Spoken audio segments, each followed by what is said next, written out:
Estamos entrando al sector de plantas que son materiales de construcción. Materiales de construcción.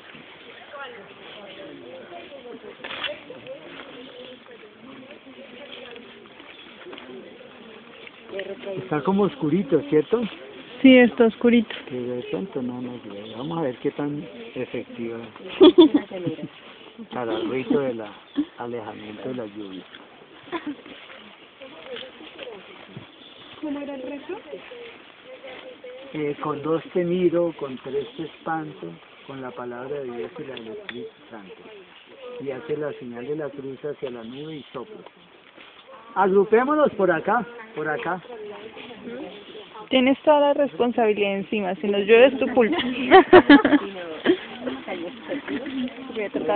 De todas maneras, no podemos desconocer que información que se nos dé sobre plantas que hayan sido utilizados en su materia prima como materiales de construcción es una información ubicada dentro del contexto de ecología humana, ¿cierto? Porque al fin y al cabo la comunidad, cuando la contactamos, nos cuenta de muchas cosas, de cómo construían sus viviendas.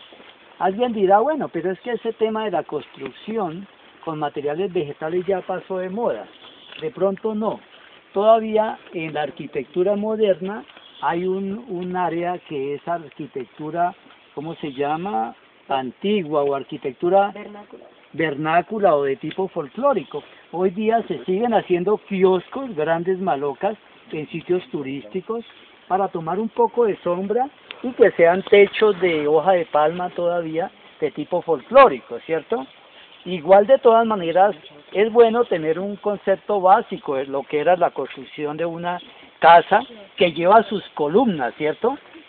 Columnas de madera de árbol dura y pesada que resistía el paso de los años y que sobre las columnas iban unas varas horizontales que se llamaban vigas y eran largas y delgadas y que sobre esas vigas iban en las puntas de la casa un par de palitos así rectos que se llamaban reyes y que habían unos varas así puestas en forma oblicua, ¿cierto?, que se llamaban soleras, etcétera, y que antiguamente, como no había alambre liso ni había puntilla, había necesidad de usar bejucos para amarrar la hoja de palma del techo a las vigas, ¿cierto?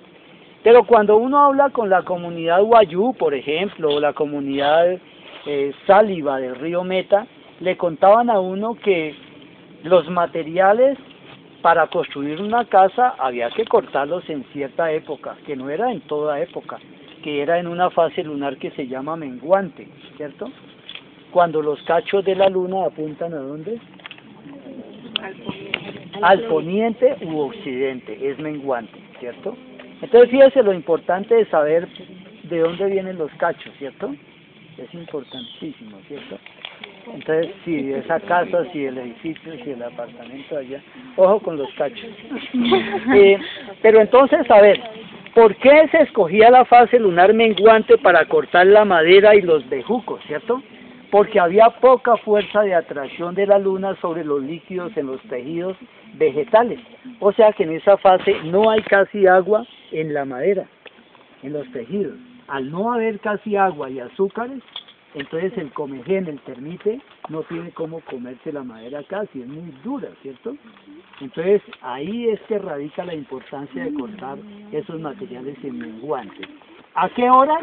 En horas en que no haya sol, o muy temprano en la mañana, o muy tarde por la tarde cuando el rayo de sol ya haya caído, porque la savia del árbol está abajo en la raíz.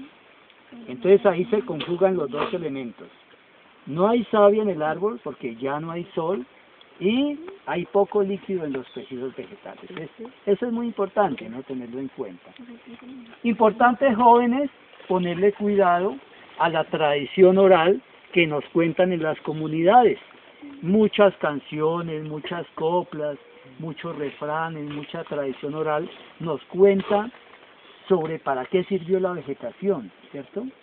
Es decir, dentro de esas coplas y refranes de los abuelos hay mucha información que en el área biológica nos es de utilidad, ¿cierto? Si no, recordemos un poquito haciendo relación a cómo el llanero colecta la hoja de la palma real o la palma de moriche para techar su rancho. Más o menos la tradición es lo que yo me acuerdo. A ver. Con el lucero huellero y aprovechando el menguante corté la palma primero, con un machete afilado la rayé de lado a lado y en un claro de sabana el doblez quedó cerrado.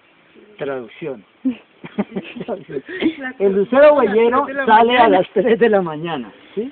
Entonces el llanero es muy madrugador, él salía a esa hora, cortaba la palma, con un machete afilado la rayé de lado a lado, es ponerle el machete en la punta de la hoja pinada, ¿cierto? Y solo con ponérselo así después coge las dos partes y abre a través de 6 metros o 7 que tiene la hoja, y esos dobleces los acomoda uno sobre otro en la sabana y los deja por 2 meses que se sequen, y después sí lleva eso para techar su casa, ¿cierto? Pero él dice ahí muy claro que aprovechando el menguante y en el lucero huellero, o sea, en horas muy temprano en la mañana, ¿cierto? Entonces, él dice que va y corta los vientos. Los vientos son las vigas largas y delgadas que tienen que ser palos como de unos 15 metros de largo. Leito, mostramos este, por favor. Entonces, ahí que utilizaba para los vientos, o sea, para las vigas, para las soleras, que son fustes delgados y rectos. Leito muestra ahí uno de ellos, que se llama escobillo, una anonácea del género Silopia, cuyo tronco tiene como 20 metros, es largo, recto, pero es delgadito. Entonces queda fácil para poner sobre las columnas. Las columnas van verticales, las vigas o soleras van horizontales. Entonces dice, con los vientos ya cortados me puse a buscar horcones. Horcones son columnas de madera. Y me encontré un yopo viejo, me encontré una columna de puro yopo acerado y de ese saqué unos 4. El yopo es ese árbol allá de corteza colorada, que es ana delantera peregrina, ese coloradito allá rugoso. ¿Sí? Se encontró un yopo y de ese saqué unos 4. El resto yo los corté de nauno y otros varios corazones que el tiempo ya había limpiado. Nauno quiere decir, es el mismo iguá de aquí del Tolima, que es albicia guachapele, ¿cierto? Después dice, para amarrar este rancho me fui al monte por bejucos. Murcia y Beltrán encontré, pero el resto lo amarré con la majagua de aceite. Murcia es un bejuco del género Odontocaria, familia Menispermácea, ¿cierto? Y la majagua de aceite es la corteza viva del árbol de aceite, Copaifera pubiflora, que ya habíamos hablado, que tiene, al igual que en las anonáceas, la propiedad de que uno corta la corteza, ala y sale una tira larga de 2 y 3 metros, lo cual se facilita para usarlo como alambre, como amarre, ¿cierto? Entonces fíjense que es verdad, jóvenes, es decir, cuando uno tiene paciencia y escucha a los viejos todos estos cuentos, todas estas vainas, uno encuentra que le están dando a uno una clase de botánica, sí, ahí, porque ellos dan los nombres de cada planta usada para cada uso, y es una forma de aprender uno también, ¿cierto? Este árbol es copalo algarrobo. ¿Se acuerda que hablamos de la resina de copal, que era el ritual de los mayas? Que quemaban la resina. Este da unos cristales que se queman y era la resina ritual de los indios mayas, para que el humo lleve el mensaje a los dioses. Y que a pesar de que los curas critican tanto a los indígenas, lo siguen haciendo en sus iglesias. ¿Se acuerda el incensario? Cuando está en la misa, están haciendo igualito que hacían los indígenas. Mandar el mensaje a los dioses a través del humo, y ellos que eran tan críticos de los indígenas, ¿no?